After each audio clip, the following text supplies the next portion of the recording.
अस्सलाम वालेकुम स्टूडेंट्स। आज की वीडियो में हम लीनियर डायोफेंटीन इक्वेशन के बारे में पढ़ने जा रहे हैं कि नंबर थ्योरी में लीनियर डायोफेंटीन इक्वेशन क्या होती है। तो स्टूडेंट्स, सबसे पहले तो ये समझना जरूरी है कि लीनियर का मतलब ये है कि हमारे पास जो भी यहाँ पे वेरिएबल्स होंगे उसकी पावर वन होगी। और डायोफेंटीन इक्वेशन नंबर थ्योरी में ये है कि अगर आपके पास कोई इस तरह की इक्वेशन आती है A X plus B Y is equals to C. यहाँ पे एक्स और वाई आपके पास वेरिएबल्स हैं, और ये एक्स और वाई वो वेरिएबल्स हैं जिनकी पावर यहाँ पे वन है। और ए बी सी ये हमारे पास इंटीजर्स हैं। तो स्टूडेंट, सबसे पहले हम इसके डेफिनेशन की तरफ आते हैं कि एक डायोफेंटीन इक्वेशन बेसिकली पॉलिनोमियल इक्वेशन। लेकिन फर्क क्या है पॉलिनोमियल इक्वेशन में या लीनियर इक्वेशन में और डायोफेंटीन इक्वेशन में? फर्क ये है कि इनके जो रिजल्ट्स होते हैं ये हमेशा इंटीजर्स में ही होते हैं। यानी कि सपोज करते हैं यहाँ पे मेरे पास कोई सिर्फ लीनियर इक्वेशन है, जो मैथ्स में हमारे पास इस तरह से कोई लीनियर इक्वेशन है, +3 = 8। तो हम क्या करते हैं कि x की वैल्यू हमारे पास क्या आती है, 8 - 3 करें, या यहाँ पे अगर मैं 4 इस तरह से लिखूं तो ये मेरे पास 8 - 4, तो x की वैल्यू आएगी 4/5। और 4/5 ये मेरे पास पॉइंट में कोई ना कोई आंसर आएगा। तो इस तरह की इक्वेशन लीनियर इक्वेशन तो कहलाती हैं, लेकिन डायोफेंटीन इक्वेशन वो होती हैं जिनमें जो x और y की जो वैल्यूज आएंगी वो इंटीजर में आएगी। यानी कि पॉइंट में वैल्यूज नहीं आनी चाहिए हमारी। पॉइंट में वैल्यूज आ गई तो वो डायोफेंटीन इक्वेशन नहीं रहेगी। तो स्टूडेंट, इसको फाइंड आउट करने के कुछ स्टेप्स हैं हमारे पास। और सबसे पहले तो ये समझ लीजिए कि इसकी जनरल इक्वेशन क्या होती है। जनरल इक्वेशन जनरल इक्वेशन को हम इस तरह से लिख सकते हैं, A X plus B Y is equals to C. यानी कि हम सपोज करते हैं कि ए की जगह पे हम कोई नंबर ले लेते हैं, सपोज 50, और बी की जगह पे हमने ले लिया 60, और सी हमने ले लिया 300। तो ये मेरे पास एक इक्वेशन लिखी हुई है, और यहाँ पे एक्स और वाई वो वेरिएबल्स हैं जिसकी मुझे वैल्यूज फाइंड आउट करनी है। इन दी एंड जब मैं इसकी वैल्यूज फाइंड आउट कर लूँ तो वो मेरे पास इंटीजर्स ही होनी चाहिए, मतलब पॉइंट में इसकी वैल्यू नहीं होनी चाहिए। तो उसको फाइंड आउट करने का क्या तरीका है? अच्छा, एक ही इक्वेशन आपके पास गिवन होगी और उस एक ही इक्वेशन से आपने एक्स और वाई की वैल्यू फाइंड आउट करनी होती है। जो हमारे पास सिस्टम ऑफ लीनियर इक्वेशन होता है मैथ्स में, उसमें हम ये कर रहे होते हैं कि अगर एक्स और वाई दो वैल्यूज फाइंड आउट करनी है तो हमारे पास दो इक्वेशन गिवन होनी चाहिए। लेकिन डायोफेंटीन इक्वेशन में ऐसा नहीं होता। डायोफेंटीन इक्वेशन में एक ही इक्वेशन में हम एक्स और वाई दोनों की वैल्यूज फाइंड आउट करके इसको हम वेरीफाई भी करवाएंगे यहाँ पे पुट करने के बाद कि वाकई जो हमारे पास एक्स और वाई के रिजल्ट्स आए हैं वो एक्यूरेट हैं भी या नहीं। यानी कि जो एक्स और वाई के रिजल्ट्स हमारे पास आएंगे अगर मैं उनको वापस से अपनी इक्वेशन में पुट कर दूं तो इक्वेशन को सेटिस्फाई होना चाहिए। लेकिन फर्क आपने याद रखना है, फर्क ये है कि एक्स और वाई दोनों मेरे पास इंटीजर्स ही होने चाहिए, डेसिमल में ये एक्सेप्टेबल नहीं है। तो स्टेप नंबर वन ये है कि यहाँ पे जो ए और ये जो बी, यानी कि 50 और 60, ये जो दो नंबर्स हैं, आप सबसे पहले इसका जीसीडी फाइंड आउट कर लें। और जीसीडी फाइंड आउट करने के बाद आप ये देखें कि क्या ये वैल्यू सी को डिवाइड कर रहा है। यानी कि 50 और 60 का अगर मैं जीसीडी निकालूं और जो भी रिजल्ट आए उसको इस सी वैल्यू के साथ डिवाइड होना जरूरी है। यानी कि 300 को सपोज करें इनका जीसीडी 2 आता है, तो 302 से कंप्लीटली डिवाइड होना चाहिए। इसका आंसर पॉइंट में नहीं आना चाहिए, और पॉइंट में नहीं आएगा। अगर पॉइंट में नहीं आएगा तो फिर आप अगले स्टेप में जाएंगे कि अपनी इस पूरी इक्वेशन को आप सिंप्लीफाई करेंगे। और सिंप्लीफाई किस तरह से करेंगे कि अपनी पूरी इक्वेशन को आप डिवाइड करवा देंगे जो भी जीसीडी आपके पास आया था उससे। अभी हम इसको सॉल्व करेंगे कंप्लीटली तो फर्दर आपको सारे कंफ्यूजन क्लियर हो जाएंगी। फिर स्टेप नंबर 3 ये है कि आप इसका पर्टिकुलर सॉल्यूशन फाइंड आउट करें by using extended Euclidean algorithm. यानी कि जो इक्वेशन सिंप्लीफाई होके आपके पास आएगी आप उसका पर्टिकुलर सॉल्यूशन फाइंड आउट करेंगे, और इन दी एंड आपको जनरल सॉल्यूशन फाइंड आउट करना है। और जनरल सॉल्यूशन फाइंड आउट करने के लिए आप जो एक फॉर्मूला यूज करेंगे, x = x0 प्लस b/GCD, जो भी जीसीडी आपके पास आया है मल्टीप्लाई करवा देंगे टी के साथ, और y = y0। x0 और y0 जो पर्टिकुलर सॉल्यूशन के रिजल्ट्स आए हैं, यहाँ पे माइनस आएगा, a/ जो भी जीसीडी इसका आया है इनटू टी। और टी क्या है? टी हमारे पास कोई भी इंटीजर z हो सकता है, राइट। तो हम इसी एग्जाम्पल को लेके सॉल्व करते हैं और देखते हैं कि हमारे पास एक्स और वाई की क्या वैल्यूज आ रही हैं। इसका पर्टिकुलर सॉल्यूशन भी फाइंड आउट करेंगे और इसका जनरल सॉल्यूशन भी फाइंड आउट करेंगे।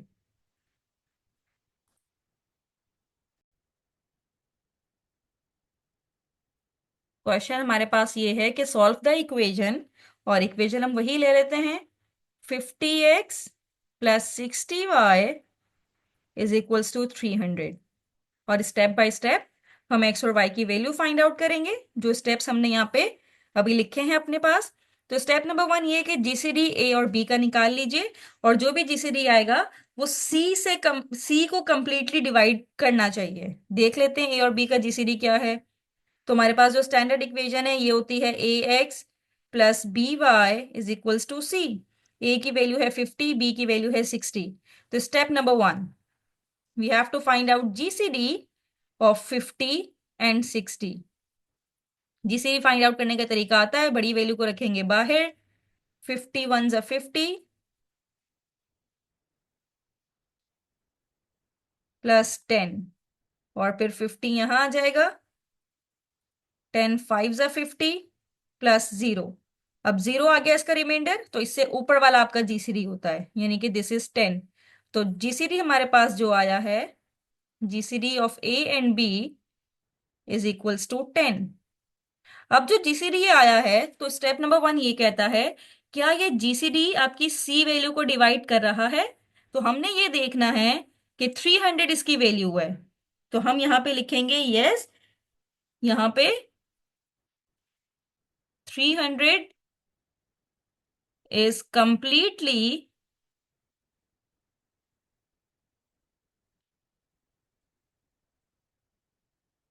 divided by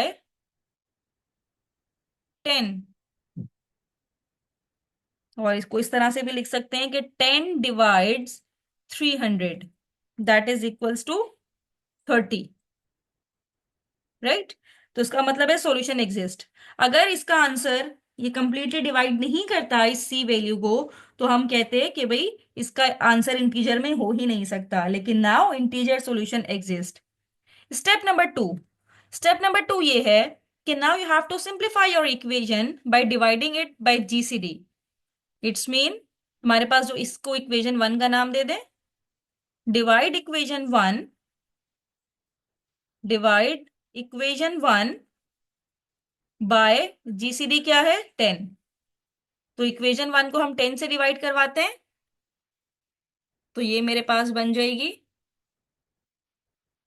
50 को भी हम 10 से डिवाइड करवाएंगे, फिर 60 को भी हम 10 से डिवाइड करवाएंगे, और 300 को भी हम 10 से डिवाइड करवाएंगे।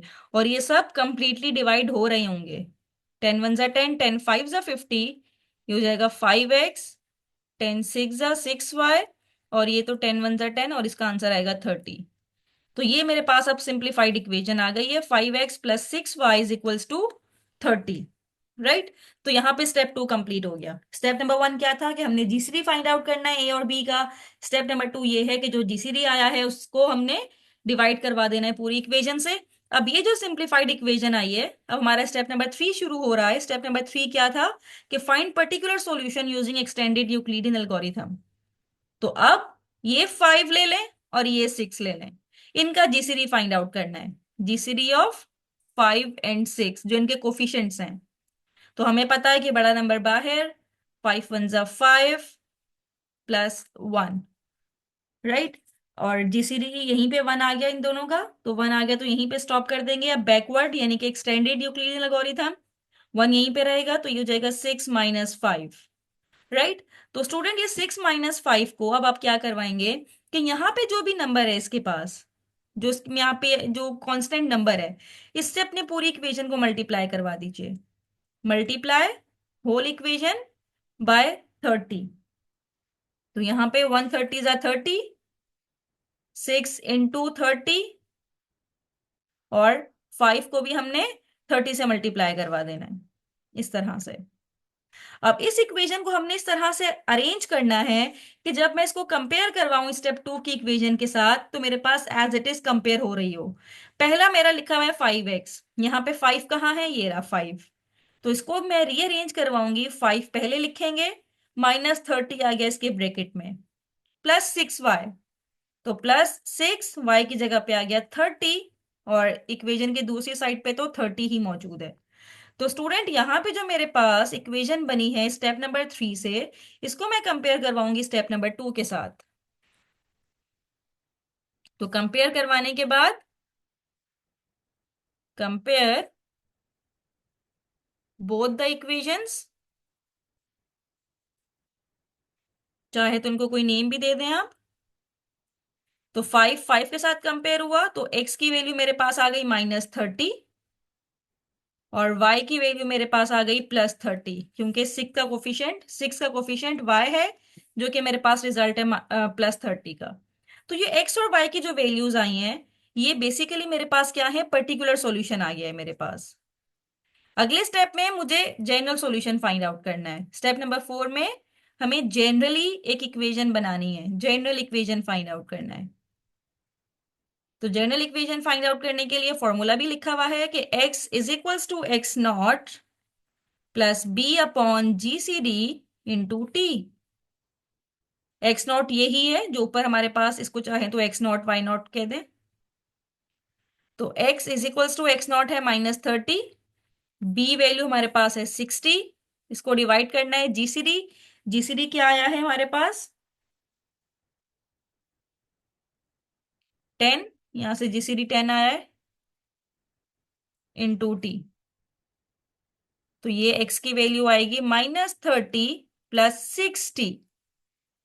ये x का मेरे पास जनरल सॉल्यूशन आया है। और y के जनरल सॉल्यूशन के लिए इक्वेशन हमारे पास है y is equals to y0, बीच में आता है minus a upon G C D into T. तो ये मेरे पास क्या हो जाएगा, y0 है +30, a की वैल्यू है मेरे पास 50 और जी सी डी आया है 10 इंटू टी। तो y की वैल्यू मेरे पास आएगी 30 -5t। तो ये दोनों मेरे पास इक्वेशंस आ गई जो कि जनरल इक्वेशंस हैं, राइट। अगर जनरल इक्वेशन निकालनी है तो यहाँ स्टॉप करना पड़ेगा, पर्टिकुलर सॉल्यूशन निकालना है तो आप यहीं पे स्टॉप कर देंगे, यानी कि स्टेप नंबर 3 पे ही स्टॉप कर देंगे। अब अगर आपको चेक करना है कि ये -30 +30 हमारे एक्यूरेट रिजल्ट है या नहीं है, तो आप यहाँ पे पुट करके देखिए और आपको पता चल जाएगा कि ये हमारे पास करेक्ट इक्वेशन है, करेक्ट रिजल्ट हैं या नहीं है। और वो कैसे पता चलेगा, एक्स की जगह पे हमने पुट किया -30 और वाई की जगह पे हमने पुट किया +30। 5 3 ज़ा 15, 00, 6 3 ज़ा 18। ये 1800 में से 500 जाएगा तो रिजल्ट आपके पास 300 ही आएगा। इसका मतलब है कि पर्टिकुलर सॉल्यूशन तो हमने वेरीफाई करवा दिया, ये बिल्कुल ठीक है। अब स्टूडेंट, जनरल इक्वेशन का मतलब क्या है कि यहाँ पे आप टी बिलोंग्स टू इंटीजर, मैंने आपको पहले भी बताया था यहाँ पे कि टी आपके पास कोई इंटीजर हो सकता है। आप टी में कोई भी इंटीजर पुट करें, आप 1 पुट कर दें, तो 1 पुट करेंगे तो ये 6 1 ज़ा 6 हो जाएगा। -30 +6 करेंगे तो उससे भी आपके पास एक्स और वाई की वैल्यूज आएंगी। अगर मैं टी की जगह पे 1 पुट कर दूं तो -30 +6 ये हो जाएगा माइनस का 24, और यहाँ पे 1 पुट करूं 30 -5 ये आ जाएगा 25। -24 और 25 को मैं अगेन इस इक्वेशन में पुट करूं तो मेरे पास 300 ही आना चाहिए। तो आप टी की जो मर्जी वैल्यू डाल के देख लीजिए, आप जो भी 1 2 3 कोई भी इंटीजर डाल के देखिए, जो रिजल्ट आएगा वो लाजमी तौर पे आपकी इक्वेशन को सेटिस्फाई करेगा।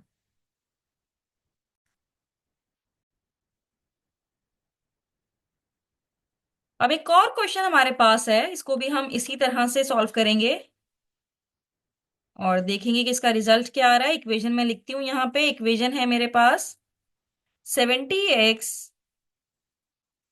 Plus 112y is equals to 168। तो स्टूडेंट आप क्या करेंगे, सबसे पहले इसका जीसीडी फाइंड आउट करेंगे। जब इसका जीसीडी फाइंड आउट करेंगे तो इसका जीसीडी आएगा 1, राइट। और जब जीसीडी इसका 1 आएगा, जीसीडी किसका फाइंड आउट करेंगे, 70 और 112 का। ये स्टेप नंबर 1 बता रही हूं मैं आपको। जब जीसीडी फाइंड आउट करेंगे और वो 1 आएगा तो 168 को 1 से डिवाइड करें तो 168 ही आएगा। इसका मतलब है कि स्टेप 1 कंप्लीट हो रहा है, क्योंकि जब 1 आ रहा है तो 1 को आप किसी भी नंबर से डिवाइड करें तो वो डिवाइड कर देता है कंप्लीटली, राइट। नंबर 2, अब इस वन को आप पूरी इक्वेशन से डिवाइड करते हैं तो इक्वेशन में कोई फर्क तो नहीं आएगा। तो इक्वेशन आपकी वही रहेगी, 70x+112y इक्वल्स टू 168। तो step number 2 as it is copy हो जाएगा। स्टेप नंबर 3, आप 70 और 112 जो आपने इसका जीसीडी निकाला हुआ होगा, आप उसको एक्सटेंडेड यूक्लिडियन एल्गोरिथम यूज करते हुए बैकवर्ड जाएंगे। बैकवर्ड जाने के बाद आपके पास जो इक्वेशन बनेगी वो बनेगी कुछ इस तरह से, 1 = 2 time of 8 minus 3 time of 5। फिर इसको आप इस नंबर से 168 से मल्टीप्लाई करवा देंगे। मल्टीप्लाई करवाने के बाद फिर आप उसको कंपेयर करवाएंगे तो आपके पास एक्स और वाई की वैल्यूज आ जाएंगी। जब इसके पास पर्टिकुलर सॉल्यूशन आपके पास आ जाएगा तो जनरल सॉल्यूशन का फॉर्मूला आपको मैंने बता दिया था, तो you can easily find out the general solution. Right, तो इसको सॉल्व कीजिए और कमेंट बॉक्स में जरूर बताइए कि आपके पास इसका पर्टिकुलर सॉल्यूशन में एक्स नॉट और वाई नॉट की वैल्यू क्या आई है, और जनरल सॉल्यूशन में एक्स और वाई की वैल्यूज क्या आई हैं आपके पास। तो कमेंट बॉक्स में जरूर मुझे आंसर कीजिए इसका। थैंक यू सो मच कि आपने मेरी वीडियो एंड तक देखी।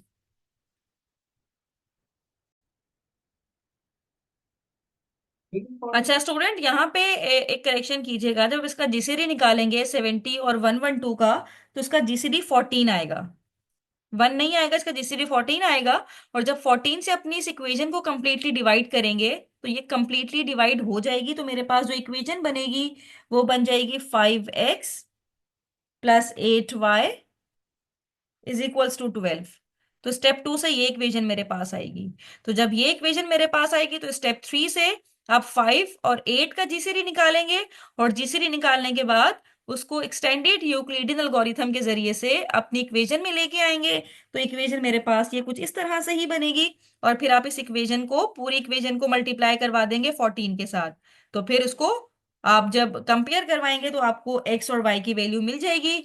तो आपके पास जो एक्स नॉट की वैल्यू आएगी पर्टिकुलर सॉल्यूशन से वो आएगी -36, और जो y की वैल्यू आएगी वो आएगी 24।